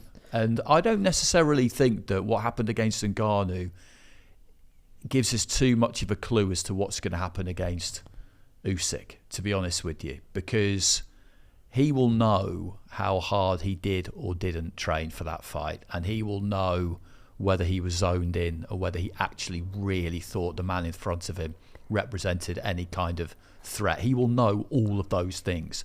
I suspect we could all probably guess. It could well be that we see the best ever Fury against Usyk, I think, off the back of that performance against Ngannou. I think the fight happens. I think the fight will happen for pretty much all the reasons that you just mentioned there. I think the money, obviously. I think Fury, despite what he does say, does care about his standing in time. He's a boxing historian. You can listen to Fury talk about the heavyweights from Jack Dempsey, Jack Johnson, Joe Lewis, all the way through to his current. And he loves the spotlight. He loves the attention. It will matter to him. Yeah, you see how he walking around Saudi that week. He loves being the man. He loves fight week. He's addicted to it. You know, that's all fighters are, but him, I think, more than most. You know, he talked about retirement when he dabbled with it and how he couldn't handle it, how it scared him, how boxing was going to retire him, not the other way around. This is what he lives for. He doesn't want it to be over anytime soon. So yeah, I do think it happens. But then on the same breath, he could retire tomorrow. He's that sort of character. Yeah. But I would say when he gets it right, though, he really gets it right. Yeah, for sure. And he has always shown in the past that he shows up on his biggest nights. He's a big game player. He's a big match player. When you look at his career, not to this scale but he has a career of being fantastic or below average. Yeah, for he's sure. one of those fighters, isn't he? You know, you look at him and go, he ain't that good. Early in his career, you look at him and go, he ain't that good. And you look at him and go, whoa, that wasn't a bad display. You know, he's very much up and down, isn't he? So this maybe that is the way he is. He needs to be scared. Maybe that's exactly it. That's exactly not it. Having that and not having that in the gym. He needs that knot of fear. Him more than most people, like you say. That's exactly right. He needs that knot of fear that he's not going to achieve what he wants to achieve, that he might lose, that the other person is a threat to him to him getting what he wants. And I just don't think for 1 second he thought Ngannou was that guy. No, and I think he was in the gym, and you kind of hear sort of stories and sort of word on the street about Fury over the last couple of years. He's always in the gym. He is always in the gym, regardless of what happens. He says it's his medicine. It keeps him kind of straight. There's a difference between being in the gym and preparing for a fight against the guy that you think can beat you. Yeah, that's exactly my point. And having that on your mind every day. You do all your sit-ups still. You do your runs. You do everything you're supposed to do. But ultimately, you walk to the ring thinking, this will be easy. And then if it turns out it's not, you're not mentally prepared for it.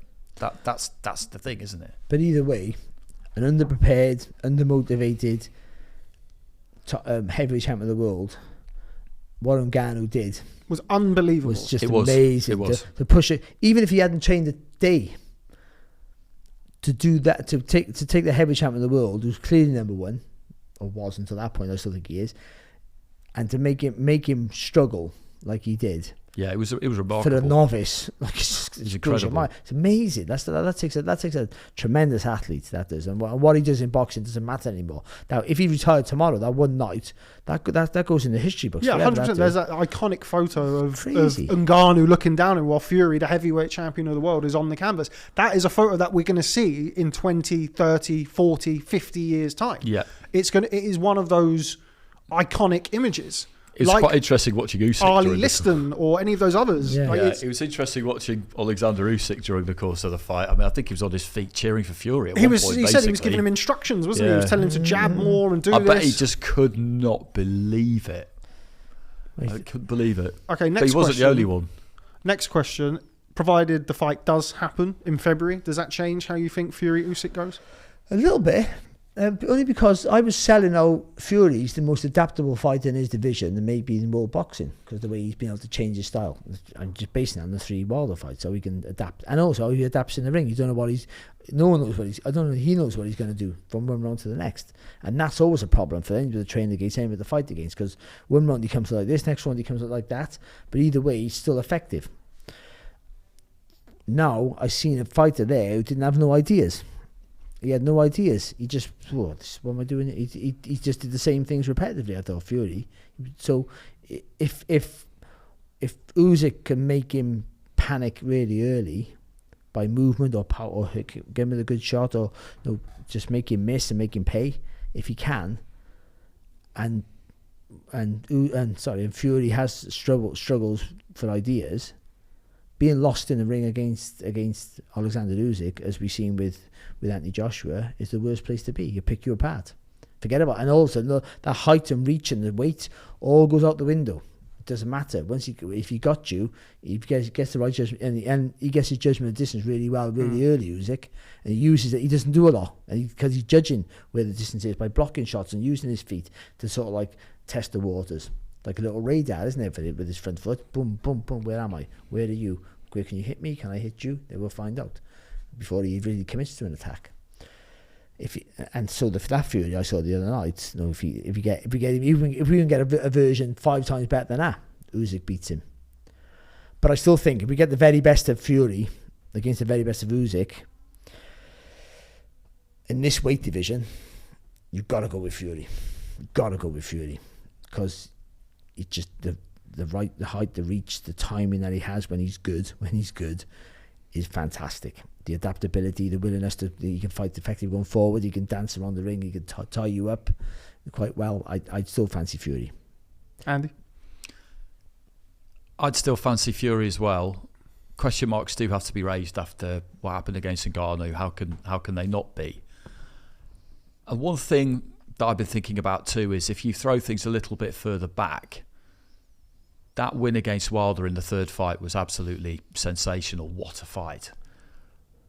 But that might have taken quite a lot away from him, because against Dillian Whyte and Derek Chisora, with respect to those two, he won those fights very, very easily and didn't really need to show us too much. Dillian Whyte, by the time his world title fight came along, unfortunately wasn't the guy we knew from 2 or 3 years beforehand. He just wasn't, and by his standards, he gave a fairly tame performance that night. And Derek Chisora, again, at that stage in his career, just wasn't in Tyson Fury's league. And it's at a stadium in the UK, and his juices were flowing, Fury, and all of that was where it needed to be. But maybe that third fight against Wilder has taken more out of him than we've seen up until this point. I don't necessarily think that will turn out to be the case, but it's a possibility. And Usyk is a very, very difficult fight, as we all know. I just can never ever bet against someone like Fury with any kind of certainty ever. I did in the first fight against Wilder. I thought I knew what had happened there and why he was taking it, and I was completely wrong. I feel like he's got the ability to produce his absolute best when he really needs to. The danger for me would be maybe that third fight against Wilder has done more damage than we've realised, because that is possible. But I do still pick him. Yeah, and it's something that I think we've spoken about on here in the past. I think Fury, for me, his last great performance was the second Wilder fight. Yeah. The third Wilder fight, for how brilliant a spectacle it was, he was dropped certainly heavily once, but he was dropped twice in that fight. It was a grueling fight. You mentioned there the Dillian Whyte fight. By that point, Dillian Whyte had been knocked out by Alexander Povetkin. It wasn't the Dillian Whyte of 2018. And Derek Chisora, the fight kind of was what it was, wasn't it? We'd already seen it twice when they were much closer in levels. Yeah. And it just takes, that third Wilder fight, that it was just mayhem. And that is going to take a chunk away from you. It has to. There's just no other. How can it not? And you consider Fury's 35 now? Yeah. Fury's 35. He's put, by his own kind of admission, it's all public record, he's put his body through an immense amount of trauma over the last 10 years or so. Even being in the gym and kind of working in the gym, and that's still wear and tear on the body. And not when you fight once a year, though. I think the problem you got is when someone fights once a year, it's hard to see if they have lost a step, because you got the difference between the fights. Is he just lost a little bit? Is he not the fight that he once was? Because you don't know, because there's massive gaps. It's hard to gauge where he is in his career. So you go, where's the wear and tear if he's just ticking over in the gym? He's not training hard for fights, is he? This fighting once a year thing's a real that's a problem for our sport. It's just useless. It's just pathetic, I think. It's just not, why are they fighting once a year? That's just I don't know the point about it. So you can't really judge if he's over the ledge now. You don't know, because like this next fight now, he might be brilliant, but he might have gone past, as you said, he might have gone past the hill after the second one, the second Wilder fight. We just don't know, because the third fight maybe he couldn't be as effective. He had to dig deep. He had no choice, and then White and Chisora would give me fights, really. Stylistically made for him. They were, weren't they? So he didn't have to do too much. And again, or is it just he didn't have that fear factor in then fight, so he didn't have to overperform, just do enough? Or is it just that actually he's lost a step since then? We don't know. Is there a decline? Is there a decline? You can't. It's easier to see a decline when you see fighters more often, because you have a closer to the gauge. When there's a bigger gap, there seems an obvious decline, but you don't really know. Because they just don't know. You just don't know, because you don't know what they're doing in between fights. And that's it. There's the kind of notion of you might get old overnight, but it might actually not be overnight at all. It's just over a period of time that we've not been privy to. See him. Yeah, exactly. And we've not seen it. But I think the fight does happen. Please make the fight happen. Whoever's watching this, make the fight happen. It's a shot in the arm for boxing. And by the way, I would say I don't think it's the most. It won't be. I don't think it'll be the most eye-pleasing spectacle.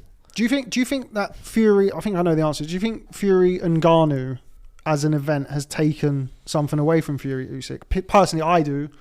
I think it has taken a little bit of the luster away from it. It has to have. Of course, yes. Because if Usyk were to beat him, like if Usyk wins a close fight or dominates, if Usyk wins, they're going to go, yeah, but you just lost to a guy who almost lost to a novice. Even in the build-up I'm talking about, where people like, if they sell that as an undisputed fight between two unbeaten fighters and two this and two that, you're going to get people in the build-up to Fury Usyk going, yeah, but you're ducking Ngannou beat you already. Well, Ngannou's going to say I won the winner now, isn't he? Yeah, well, he's going to want the rematch. He's already talking about wanting the rematch. Such a mental thing to be talking about on a Monday afternoon.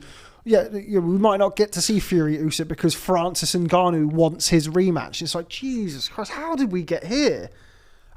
Here's a question. How do we get here? And does this change anything with the whole kind of boxing sideshow, the crossover stuff? Like, does this mean, for me personally, like, kind of, we put a funny edit together. I did something on the next day where I said, people wouldn't have believed this could happen, and we kind of spliced in a bit where I did the week before. I go, he's got no chance at all. Does this open our eyes? Does this mean that as an industry we need to be more receptive to this, or is this just one up? What does this mean? Anything? What it means is, it doesn't mean that you can't go from one sport to another. I think but it doesn't. But it's going to be very rare, because especially at the high level, you can't have every MMA star just boxing world champions all the time, because then that makes a mockery of the ratings. The same as if you went, but I would say, I don't know if I suppose they have a rating system in the MMA. So that'd be the same for all boxers, just going into MMA and boxing their stars, fighting their stars, sorry. Then you go, surely they're people, and their fight would go, well, hang on a minute, I'm fighting, I'm getting up the rankings here, and then just someone from another sport pops in for 10 times what I'll ever earn, and that's what's happening here. So, again, as I said, it didn't hold anyone's career, but it was not the problem. But now it has. So all these fighters on the way up now, rightly, should be complaining to the WBC. Saying, hang on a minute, well, why have I got to wait now? I don't want to wait for Fury and Usyk. All their managers should be lobbying. We want to see it for the sport, but for your career, who's number one? Wilder, is he? Who's number two? There's no. Ruiz. I don't think there is a number 2 one. and 3. Yeah. But all from 8, 9, 10 down to 40, arguably should be going, hang on, why aren't I? We're all waiting in, are we? Because he's going to be ranked as well. I mean, it's the convention next week in Uzbekistan. You can bet your bottom dollar that Francis Ngannou will be in the top 15 with the WBC. Yeah. You can bet your bottom dollar. There's no question in my mind that that's going to happen. But he should be. But he lost, though. You could argue.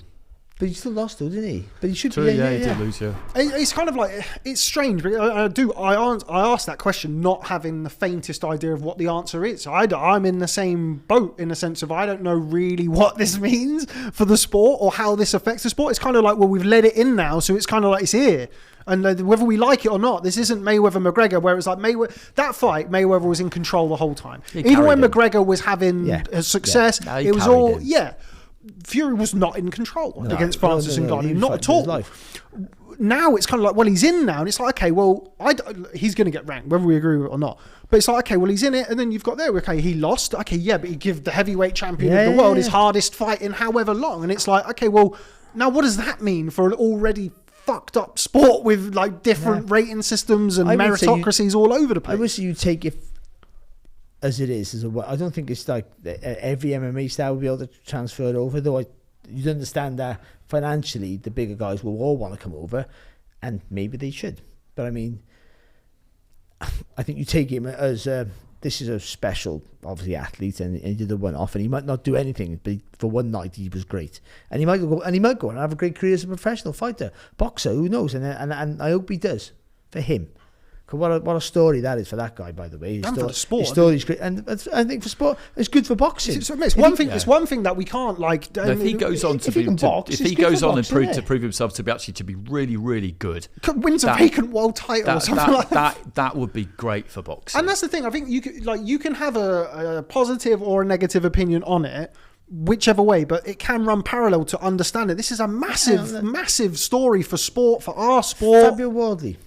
No amateur experience, white collar boxing. So years ago, and not so long ago, we would go, amateur background. This is rubbish, because the amateur background builds you. So that's the best route.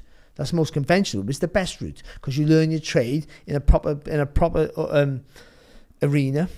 And then you learn everything you need to know before you turn professional, and then you have the proper professional fights to get you to a world level. But then they go from the white collar where it's not as well organised, and you still got to meet some great trainers maybe, and some good trainers, but you're not going through that same conformed situation. And then, but you'll get people like Wardley. Most of them will go from white collar backgrounds, aren't that good. Most of them, some of them are. Some of them go on to be British heavyweight champion, and now we're looking for a European title fight like Fabio Wardley. Fantastic. But most won't do it. But some can because they're brilliant. And maybe the same with the MMA stars. We'll get more now for sure. And a different way too are good. But I mean, nicking into the world rankings like that makes a mockery of the system. But then we're in a sport which is lawless anyway. I was going to say, like, how sacred are the rankings nowadays? well, Chisora got a world title shot. Arguably, he was in the top 15, so by the law, he could theoretically get a mandatory shot, a voluntary shot. He got into the top 15, as I said to Mauricio, by beating a guy who wasn't ranked in the top 15. Which again, who wasn't in the top 15 at the time.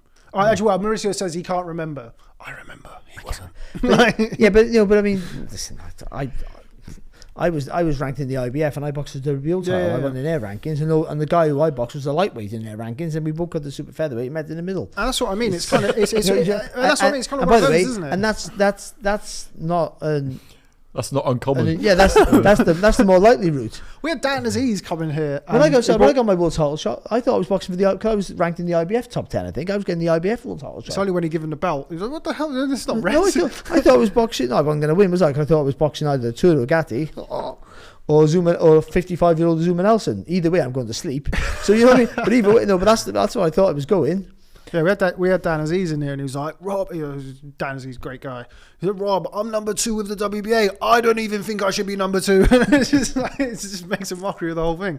I think he gets ranked, but I don't want to see him box like a Marius Vac or so. Yeah, give him a good 10 hard rounds to see what he's about. No, biggest spectacle possible. Give him the biggest thing. He's got no interest in that. Or with respect, even Chisora, I want to see him in the biggest fights with the biggest names. He might be 0-4 by the time he finishes his boxing career and sail off into the sunset. Go fight Zhang at the Bird's Nest. Imagine, we always talk about it here. Boxing is about spectacles. Even absolutely. At the weekend, the amount of people who would have, or a couple of weekends ago, the amount of people who would have watched Fury and Ngannou who didn't watch boxing before that. Does anybody know how it did?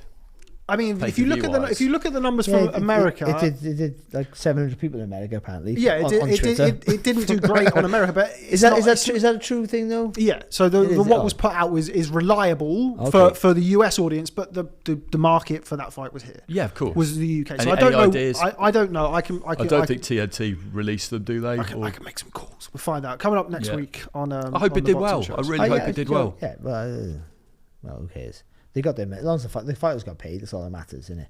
And look, for me, like, as completely bizarre and as completely against MMA as I am, we got another guy now in the heavyweight division. There's another story in there. There's another excitement. And also a really good guy, like personality-wise. So that's another thing to take into account here. I kind of, I really enjoyed the brief amount of time I spent around him and Ngannou. I just thought he was class. He's a proper, he had that poster boy, isn't he? Yeah, and he had that big star aura. He was really cool. Obviously an incredible physical specimen, but he was fun. but he wasn't having any of Fury's shit, none of it whatsoever. He kind of disarmed him. They laughed it off, really. He laughed it off and disarmed him by just being but the what press he conference, is. his eyes got a bit different. Become the weigh-in, his eyes were like. And then at the weigh-in, when Fury's trying to he's not having any of that. He's having absolutely none of that. So I really liked him. That's again, and it's important. People who chat a lot of shit and say things and race to the bottom. They could create headlines and that's fine. But at the same time, what you need Ngannou's. You absolutely need Ngannou's. I loved him. It's going to be funny because if he gets a shot at the world title now, next, I think that's a bit of a problem.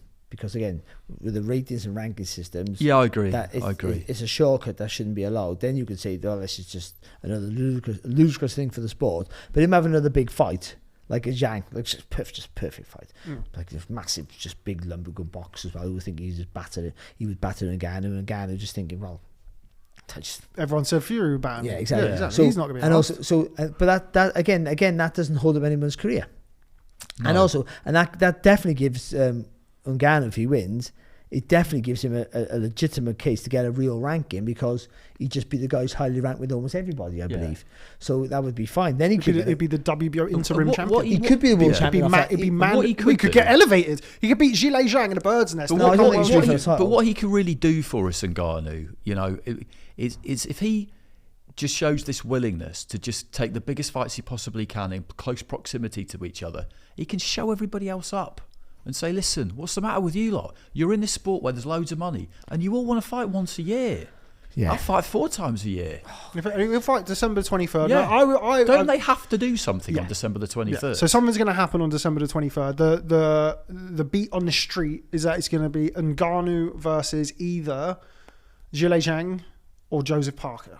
I'd be bang up for either and I'm of sure Zhilei Zhang and Joseph Parker and Francis Ngannou would be all up for it themselves as well. Yeah. Look at the money. Yeah, for sure. It might be what Fury's got with the guy. And if you think about Ngannou as well, like he didn't get beat up. He wasn't, there's no cut, there's no swelling, there's no nothing on him. Nothing. It's interesting you said that about him as a person. I'm not an MMA guy at all. I have an MMA fan friend. He's the only one. I keep him on the side. But anyway, he said he said to me after the fight, I called him like 4 o'clock in the morning. I was just shocked still after the fight. And he said, do you know what? He's like, I didn't expect Fury to win, blah, blah, blah. He said, but out of all of the fighters, he's like, even McGregor didn't have like the special human side of Ngannou where he's just going to take everything in his own show. You'd always kind of sense with McGregor, it's all show and it's all this. Ngannou's like a real person. He's very grounded. When you consider his backstory and where he's come from, you're not surprised at all by that either. And he said that just kind of made me think like, if anyone can do it, it's him, because he's a special person and a special type of character. But yeah, if he can come in and kind of show boxing up for all of its good and bad, then I don't really see a problem with it. Stir things up a bit. Yeah, absolutely. It's like I say, it's hard to know how good he is off the back of what was in front of him. But let's find out. But let's find out. Find out, because if he's willing to just think to himself, all right, I'll fight December the 23rd. Big whoop. What's the problem? It wasn't that hard a fight. I'll fight again in March. I'll fight again in July. I'll fight again. Roll up. Then everybody else might look at it. And I know it's easy to say, well, if he's going to do that in Saudi every time, I think quite a few lads might fancy fighting in Saudi 3 or 4 times a year for the money that would make you. But I think it would be, if somebody were to just, a disruptor were to appear in the marketplace and do that would be a good thing. 100%. And that is what I think we have here. I think we have it. He's in now. That's it. If he decides to box whoever, let's say he boxes Daniel Martz, are you going to watch it? Of course we're going to watch it. Like, obviously we want to see him in the biggest fights possible, but he's here now, and if he decides to stay and he decides to box, we're all invested now. I don't think it will necessarily lead to an invasion of loads of people jumping over the fence either, because you've got to know that you're capable that you're as good as him. And you also got to bring something to the table, and there's not too many people who have the commercial weight that certainly Conor McGregor had and an Ngannou has as well. And you're talking about like Sugar Sean O'Malley against Gervonta Davis and the potential for that happening at some point next year. I think now definitely the door is more open for something like that. It would have to be. How could it not be? In the wake of Mayweather McGregor, everyone, myself, and I'm sure you two were the same. Well, now we've seen it, and can this put an end to all of this MMA stuff? Come over here. We were saying it 2 weeks ago. And also, we do need to kind of make we need to kind of figure out, in our world, it ended up being massive because of what happened. But actually, was it that big? Really?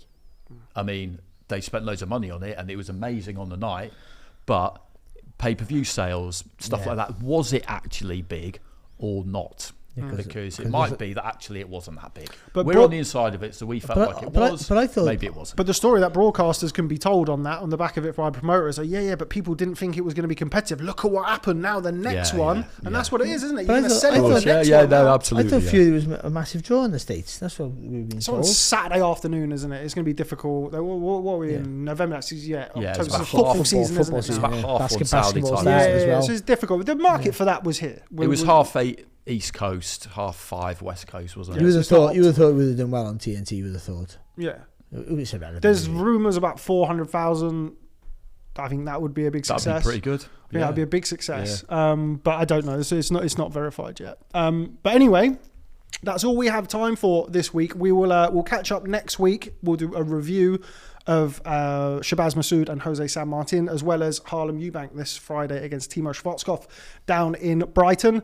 But that's all we have time for today on our kind of heavyweight themed bit of Joe Cordina episode of the Boxing Show.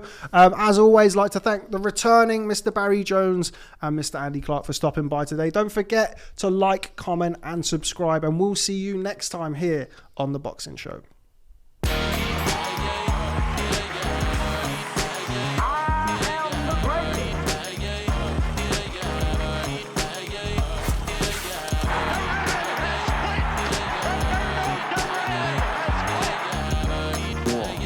On my mind.